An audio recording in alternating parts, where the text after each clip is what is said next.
In my association with Project Bluebook, I know very well that it was not a scientific project.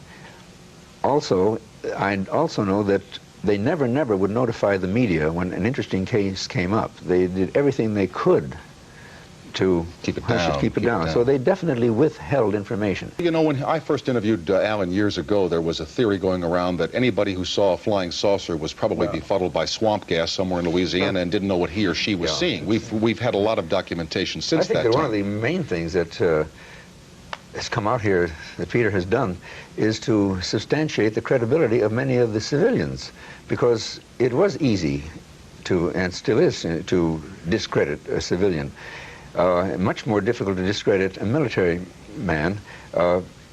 In Bluebook, for instance, we would get reports from military pilots, and that was particularly embarrassing to the Air Force, because after they had trained those men, and they couldn't very well, they could say that a civilian pilot might have been untrustworthy, but they could hardly say that to of their own military pilots, and we got case after case after case from military pilots which never hit the press. There are three things about this whole thing, Tom, that no one can deny. They're incontrovertible points. Even the grossest skeptic can't deny them. The first of all is that the UFO reports not only exist but persist. See, when I started with the Air Force, I thought that this was a fad. In a few years, it would just disappear. Be all over, okay.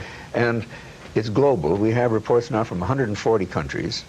I mean, practically as many countries as there are in the United Nations.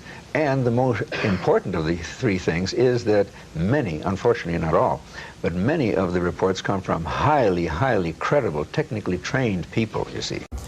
The phenomenon has not changed a great deal, has not changed materially since 1947.